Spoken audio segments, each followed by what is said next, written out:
ខ្ញុំបាទសូមការអនុញ្ញាតគ្រប់ជំរាបសួរប្រិយមិត្តទូរទស្សនិកជនរបស់អគ្គនាយកដ្ឋានវិទ្យុនិងទូរទស្សន៍អប្សរាជាទីគោរពបាទនៅក្នុងពេលនេះខ្ញុំបាទសូមនាំអារម្មណ៍លោកអ្នកមកទស្សនាកិច្ចសម្ភាសន៍ដ៏សំខាន់មួយពាក់ព័ន្ធទៅនឹងវិស័យអប់រំនៅក្នុងប្រទេសកម្ពុជាកិច្ចសម្ភាសន៍យើងខ្ញុំនេះគឺផ្ដោតសំខាន់ទៅលើបរិស្ថានការឆ្នាំសិក្សាថ្មី2020-2021ហើយក្រសួងអប់រំនៅតែមានជំរើសនៅក្នុងការរៀនតាមអនឡាញនៅក្នុងបរិបទ COVID-19 នេះហើយចង់ដឹងថាតើនៅក្នុងឆ្នាំ2021ក្រសួងអប់រំមានយុទ្ធសាស្ត្របែបណាខ្លះនៅក្នុងការរៀបចំនៅការបង្រៀនក៏ដូចជារៀនតាមអនឡាញនៅក្នុងបរិបទ COVID-19 នេះយើងខ្ញុំនឹងផ្ដល់ជូនតាមរយៈកិច្ចសម្ភាសន៍ដ៏មានសារៈសំខាន់នេះកិច្ចសម្ភាសន៍នេះគឺមានការអញ្ជើញចូលរួមពីវាគ្មិនដ៏សំខាន់គឺអាដាមរូសូវីចាអាដាមគឺជាអ្នកនាំពាក្យក្រសួងអប់រំយុវជននិងកីឡាបាទសូមគ្រប់ជំរាបសួរអាដាមបាទជំរាបសួរលោកសារ៉ាត់បាទសូមអរគុណអាដាមដែលបានផ្ដល់ពេលវេលាជាមួយនឹងអគ្គនាយកដ្ឋានវិទ្យុទទួលអប្សរានៅក្នុងពេលនេះពីព្រោះថាប្រធានបទនេះជាប្រធានបទសំខាន់ហើយជាពិសេសអាណាព្យាបាលលោកក៏កំពុងតែទន្ទឹងរង់ចាំដែរឆ្នាំ2021ក្រសួងអប់រំបានចេញសេចក្តីប្រកាសឲ្យថានៅតែមានជំរើសនៅក្នុងការរៀនតាមអនឡាញដោយសារតែបរិបទ COVID-19 នេះហើយខ្ញុំបាទនឹងជំរាបសួរអាដាមពាក់ព័ន្ធទៅនឹងយុទ្ធសាស្ត្ររបស់ក្រសួងមានផែនការអ្វីបន្ថែមទៀតបន្ទាប់ពីយើងមានការឆ្លងកាត់បទពិសោធន៍2020ហើយ2021ក្រសួងនឹងមានអ្វីបន្តទៀតប៉ុន្តែជាបឋមខ្ញុំបាទសូមឲ្យអាដាមបញ្ជាក់បន្តិចហេតុអីបានជាក្រសួងអប់រំនៅតែកំណត់គោលដៅនៅក្នុងការមានជំរើសការរៀនតាមអនឡាញនៅក្នុងឆ្នាំ2021នេះបាទជាបឋមខ្ញុំបាទសូមអរគុណក្រុមការងារអប្សរាដែលតែងតែផ្ដល់ឱកាសជូនក្រសួងអប់រំយុវជនកីឡាហើយខ្ញុំបាទក៏សូមអនុញ្ញាតគោរពជូនពរដល់ប្រិយមិត្តទូរទស្សន៍អប្សរាទាំងអស់នៅក្នុងឱកាសបុណ្យចូលឆ្នាំថ្មីឆ្នាំសកលនេះផងដែរតកតងទៅនឹងចំណាប់អារម្មណ៍របស់លោកសារ៉ាត់បាទខ្ញុំសូមជម្រាបជូនថាក្រសួងអប់រំយុវជននិងកីឡានៅរក្សាជំហរបើកបវេសនកាលឆ្នាំសិក្សា2020-2021នៅថ្ងៃទី11មករាឆ្នាំ2021នេះគិតមកដល់ពេលនេះគឺមិនមានការឆ្លង COVID-19 នៅកម្រិតសហគមន៍ទេដូចនេះគឺក្រសួងអប់រំយុវជននិងកីឡានៅបន្តតាមដានស្ថានភាពតាក់ទងទៅនឹងទស្សនវិជ្ជា COVID-19 ដោយយកចិត្តទុកដាក់កម្រិតខ្ពស់នៅក្នុងន័យនេះដែរគឺក្រសួងអប់រំយុវជននិងកីឡាបានជម្រាបជូនសាធារណជនរួចមកហើយថានៅក្នុងឆ្នាំសិក្សា2020-2021នេះគឺក្រសួងនៅបន្តរក្សាការរៀននិងបង្រៀនតាមបែបចម្រុះគឺមានន័យថារៀននៅក្នុងថ្នាក់រៀនផងរៀននៅតាមអនឡាញផងអមដោយក្រដាសកិច្ចការជំនួយនិងសៀវភៅកិច្ចការគោលបំណងធំពីរនៅក្នុងការអនុវត្តនេះគឺទី1ឲ្យមានការរៀនសូត្រជាបន្តនៅក្នុងបរិបទ COVID-19 ទន្ទឹមពេលនឹងការចូលរួមជាបន្តទៀតជាមួយនឹងរាជរដ្ឋាភិបាលនៅក្នុងការគ្រប់គ្រងទប់ស្កាត់និងបង្ការការរីករាលដាលនៃជំងឺ COVID-19 បាទអញ្ចឹងទេសម្រាប់ថ្ងៃទី11ខែមករាឆ្នាំ2021គឺជាថ្ងៃបើកបវេសនការសម្រាប់សាលារដ្ឋចុះសាលាឯកជនវិញក្រសួងការជូនដំណឹងរបស់ក្រសួងនេះគឺយើងគិតទាំងសាលារដ្ឋទាំងឯកជនពាក់ព័ន្ធទៅនឹងការបន្តជំរើសរៀនតាមអនឡាញនេះបាទលោកសារ៉ាត់ការជូនដំណឹងរបស់ក្រសួងកន្លងមកគឺមាន2លិខិតមួយលិខិត92មួយលិខិតលេខ93មួយសម្រាប់សាលារៀនរដ្ឋគឺនឹងចូលរៀននៅកម្រិតទូទាំងប្រទេសនៅថ្ងៃទី11មករាឆ្នាំ2021ដែលជាការបើកបវេសនកាលឆ្នាំសិក្សាថ្មីដោយឡែកសម្រាប់សាលាឯកជនវិញគឺក្រសួងបានជម្រាបហើយថាសាលាឯកជនដែលទទួលបានការអនុញ្ញាតបើកដំណើរការសាលារៀនឡើងវិញនៅក្នុងដំណាក់កាលទី1និងដំណាក់កាលទី2នាពេលកន្លងមក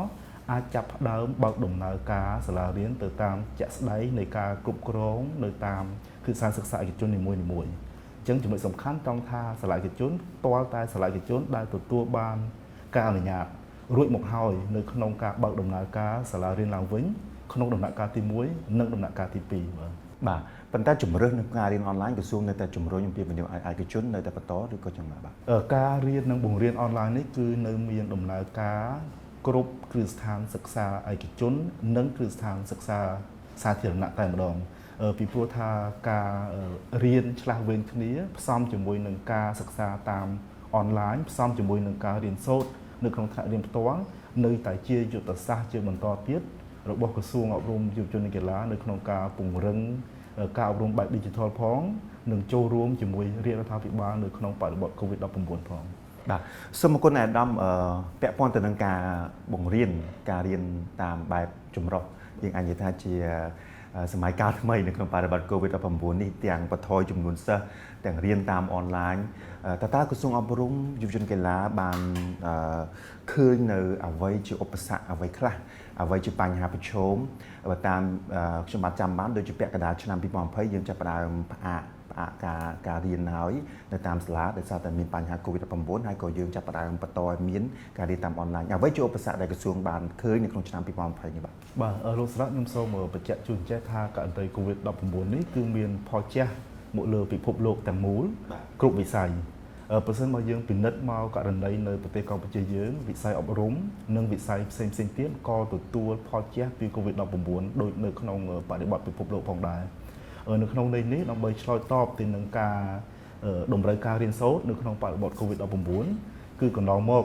ក្រសួងអប់រំយុវជនកីឡាបានទទួលកិច្ចសហការពីគ្រប់ភាគីពាក់ព័ន្ធ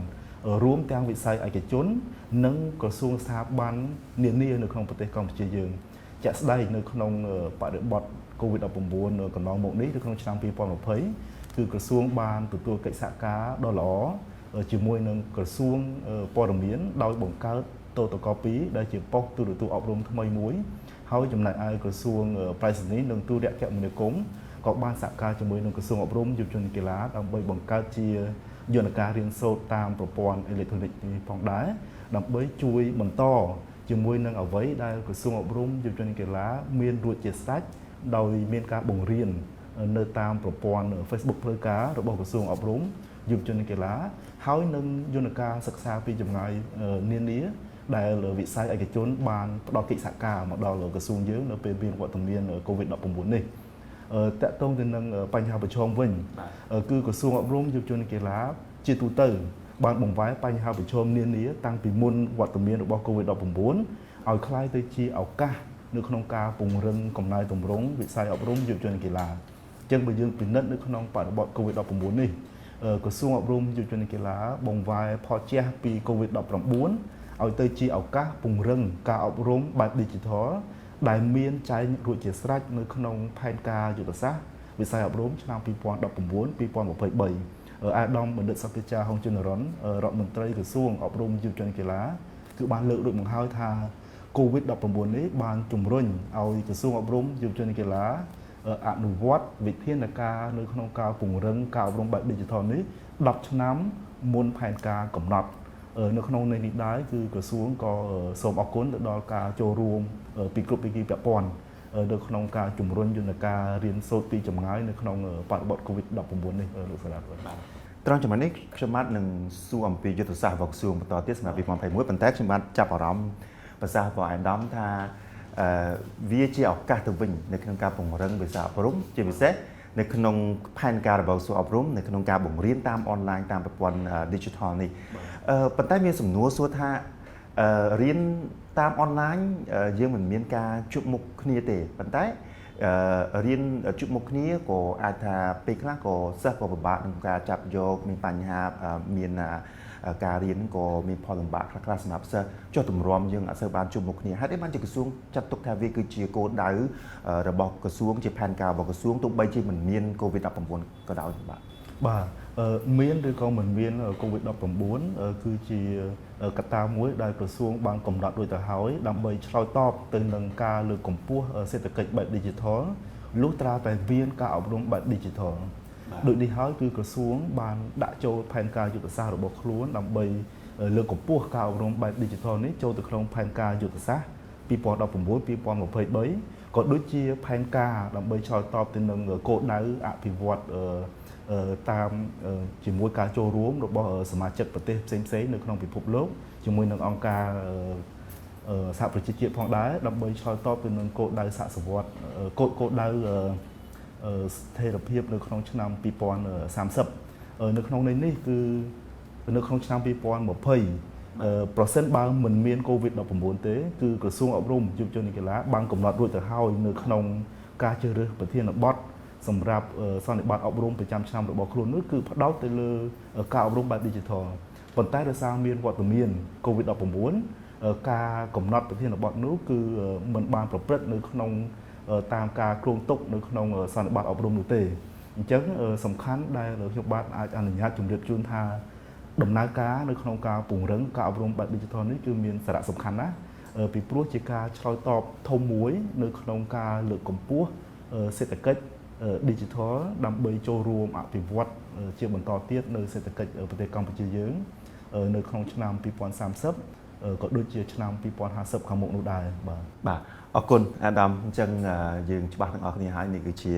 ឱកាសមួយទៅវិញទេនៅក្នុងបរិបទ COVID-19 ដែលក្រសួងចាប់ផ្ដើមនៅក្នុងការបង្រៀនតាម digital នេះតាមប្រព័ន្ធ digital នេះប៉ុន្តែឧបសគ្គនៅតែមានដែលក្រសួងអប់រំបានសង្កេតឃើញតែអ្វីជាយុទ្ធសាស្ត្របន្តទៀតជាពិសេសឆ្នាំសិក្សាថ្មីនេះ2020-2021ឬក៏យើងអាចនិយាយបានថានៅក្នុងឆ្នាំ2021នេះក្រសួងមានផែនការជាយុទ្ធសាស្ត្រអ្វីខ្លះដើម្បីពង្រឹងការបង្រៀនតាមអនឡាញនេះបាទ ជាយុទ្ធសាស្ត្របន្តដើម្បីជាជំហានបន្ទាប់នៅក្នុងការលើកកម្ពស់គុណភាពការអប់រំបែប digital ក៏ដូចជាការរៀនសូត្រនៅក្នុងថ្នាក់នេះគឺក្រសួងបានកំណត់ទិសដៅ9ចំណុចហើយខ្ញុំសូមអនុញ្ញាតជម្រាបជូនថាចំណុចទី1នោះគឺការកំណត់បវេសនកាលឆ្នាំសិក្សា2020-2021បានរក្សាជំហរនៅថ្ងៃទី11មករាឆ្នាំ2021ដោយមានរៀបចំជាកម្មវិធីសិក្សាបំព្រួញកម្មវិធីសិក្សាបំព្រួញនេះមានន័យថាជាកម្មវិធីសិក្សាសង្ខេបដោយនៅពេលខាងមុខនេះក្រសួងនឹងចេញជាខ្លឹមសារលម្អិតថាតើកម្មវិធីសិក្សាបំព្រួញនេះមានយ៉ាងដូចម្តេចខ្លះនៅតាមកម្រិតសិក្សានីមួយៗនោះហើយមួយវិញទៀតក្រសួងនឹងមានចេញជាសេចក្តីណែនាំលម្អិតអំពីករណីកម្មវិធីសិក្សាបំព្រួញក៏ដូចជាការរៀបចំឯកសារទស្សនៈទានមួយស្តីពីគន្លងជីវិតថ្មីក្នុងវិស័យអប់រំដើម្បីឆ្លើយតបទៅនឹងតម្រូវការរៀននិងបង្រៀនក្នុងបរិបទ COVID-19 ជាពិសេសគឺនៅក្នុងជំហានបន្ទាប់សម្រាប់ឆ្នាំ2021នៅពេលខាងមុខនេះចំណុចទី2វិញគឺការអនុវត្តគម្រោងនានាដើម្បីគ្រប់គ្រងការអនុវត្តកម្មវិធីសិក្សាបំព្រួញគឺមានន័យថាគ្រប់គម្រោងទាំងអស់ត្រូវពិនិត្យនិងប្រមូលផ្ដុំធនធានដើម្បីគ្រប់គ្រងការរៀននិងបង្រៀនក្នុងឆ្នាំសិក្សាថ្មីតាមបែបបំព្រួញក្រសួងក៏នឹងពង្រឹងនិងពង្រីកការគ្រប់គ្រងតាមសាលារៀនផងដែរហើយនៅតាមសាលាធនធាននិងសាលាបណ្ដាញក៏ត្រូវអនុវត្តរៀបចំសៀវភៅនិងឯកសារណែនាំឲ្យបានច្បាស់លាស់និងមានលក្ខណៈជាប្រព័ន្ធចំណុចទី3វិញគឺក្រសួងនឹងនៅបន្តកំណែទម្រង់គ្រឹះស្ថានបណ្ដុះបណ្ដាលគ្រូដែលជាទីតាំងមួយសំខាន់នៅក្នុងការបញ្ជ្រាបវិធីសាស្ត្ររៀននិងបង្រៀនតាមបរិបទថ្មីនេះចំណុចទី4គឺការអនុវត្តកម្មវិធីសិក្សានៅឧត្តមសិក្សាវិញគឺគ្រប់គ្រឹះស្ថានឧត្តមសិក្សាត្រូវរៀបចំកម្មវិធីសិក្សាដោយឡែកស្របនឹងគន្លងជីវិតថ្មីក្នុងវិស័យអប់រំចំណែកឯចំណុចទី5គឺការបន្តជំរុញការអប់រំបែប digital នេះគឺក្រមការងារក្រសួងនឹងធ្វើការពិនិត្យមួយជារួមទៅលើយុទ្ធសាស្ត្រស្តីពីការអប់រំ digital សម្រាប់ឆ្នាំ2021និងឆ្នាំបន្តហើយក្រសួងបានលើករួចមកហើយថានឹងបង្កើតជាបន្ទប់ digital នៅតាមសាលារៀនចឹងក្រសួងនឹងជំរុញយន្តការនេះមួយវិញទៀតស្របនឹងនេះដែរគឺក្រសួងនឹងជំរុញបង្កើតបណ្ណាល័យនៅតាមសាលារៀនដែលឆ្លើយតបទៅនឹងតម្រូវការរៀននិងបង្រៀនតាមបែប digital នេះដោយយើងមានការបំពាក់ជាគ្រឿងបច្ចេកទេសបច្ចេកវិទ្យាចាប់បាច់នៅក្នុងបណ្ណាល័យហើយនឹងនៅក្នុងបន្ទប់ digital ផ្ទាល់មួយវិញទៀតចំណុចទី6គឺការរៀបចំកម្មវិធីសិក្សាដោយមានការគ្រប់គ្រងពីថ្នាក់ជាតិនៅក្នុងន័យនេះគឺក្រសួងនឹងបន្តជំរុញអនុវត្តការគ្រប់គ្រងតាមសាលារៀនផងដែរឲ្យបានរឹតតែគ្រប់ជ្រុងជ្រោយចំណុចទី7គឺការអនុវត្តកម្មវិធីសាស្ត្របង្រៀនគឺក្រុមការងាររបស់ក្រសួងនឹងបន្តរៀបចំការថតវីដេអូស្ដីពីវិធីសាស្ត្របង្រៀនហើយនឹងបន្តចែករំលែកឲ្យបានរឹតតែទូលំទូលាយផងដែរមួយវិញទៀតគឺក្រសួងនឹងមានជាសៀវភៅស្ដីពីការសង្ខេបមេរៀនតាមមុខវិជ្ជានិងលំហាត់ស្វ័យសិក្សាចំណុចទី8តកតងទៅនឹងការពង្រឹងសមត្ថភាពស្ថាប័នគឺក្រសួងអប់រំយុវជននិងកីឡានៅបន្តពង្រឹងសមត្ថភាពស្ថាប័នទៅលើមន្ត្រីបង្គោលក៏ដូចជាមន្ត្រីគន្លឹះនៅក្នុងការបន្តកំណែទម្រង់អប់រំយុវជននិងកីឡានេះផងដែរចំណុចទី9តកតងទៅនឹងការវាយតម្លៃដោយផ្អែកលើភស្តុតាងមានន័យថាក្រសួងនឹងបន្តសិក្សានិងវាយតម្លៃឲ្យបានច្បាស់លាស់ពីការអនុវត្តកម្មវិធីសិក្សា ការបង្រៀននិងរៀននៅក្នុងបរិបទ COVID-19 ដោយសិក្សាទៅលើកត្តាដែលយើងបានជួបប្រទះមួយឆ្នាំកន្លងមកនៅក្នុងឆ្នាំ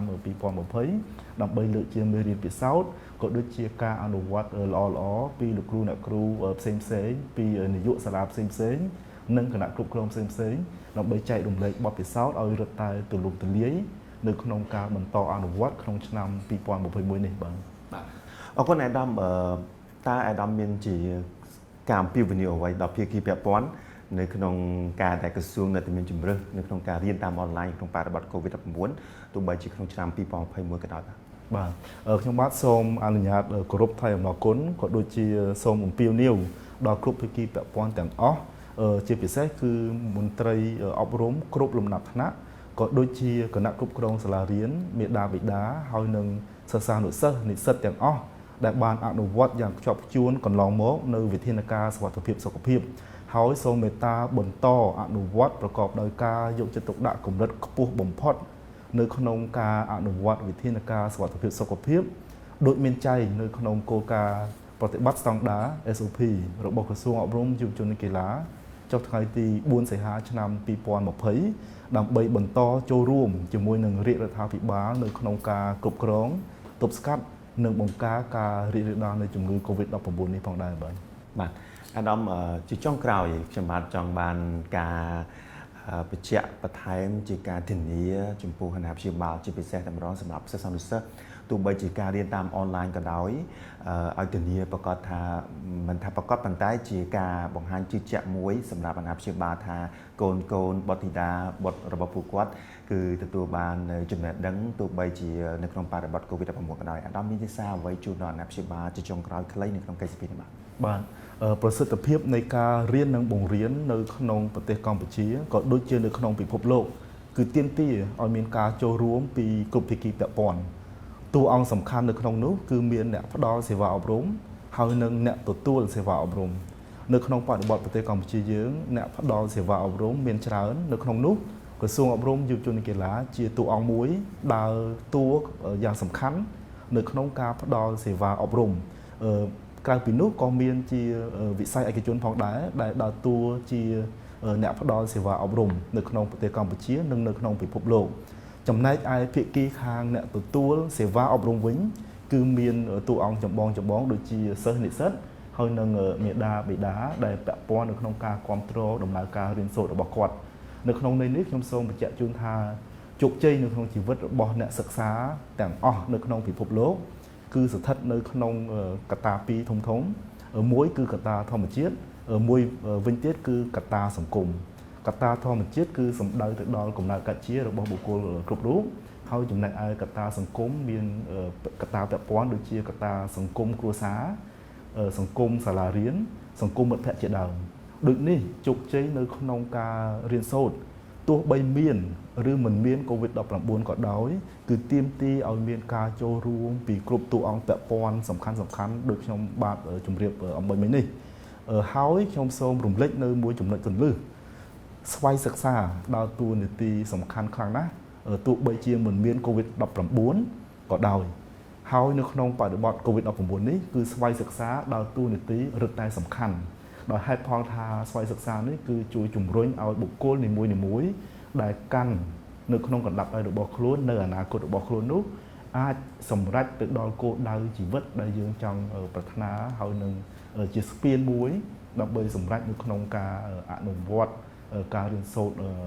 នៅក្នុងបរិបទ COVID-19 ឬក៏មិនមាន COVID-19 នេះក៏ដោយបាទសូមអរគុណអាដាមដែលបានពន្យល់បកស្រាយកាន់តែលម្អិតនៅក្នុងការរៀនបែបចម្រុះនៅក្នុងឆ្នាំ2021ដែលដាក់ចេញដោយក្រសួងអប់រំនៅក្នុងពេលនេះហើយខ្ញុំបាទក៏សូម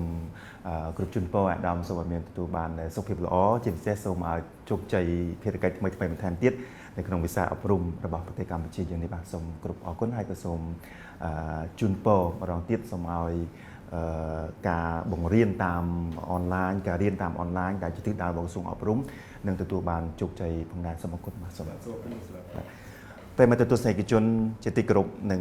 ជាទីមេត្រីកិច្ចសម្ភាសរវាងខ្ញុំបាទជាមួយនឹងអាដាមរូសូវិចាដែលជាអ្នកនាំពាក្យក្រសួងអប់រំ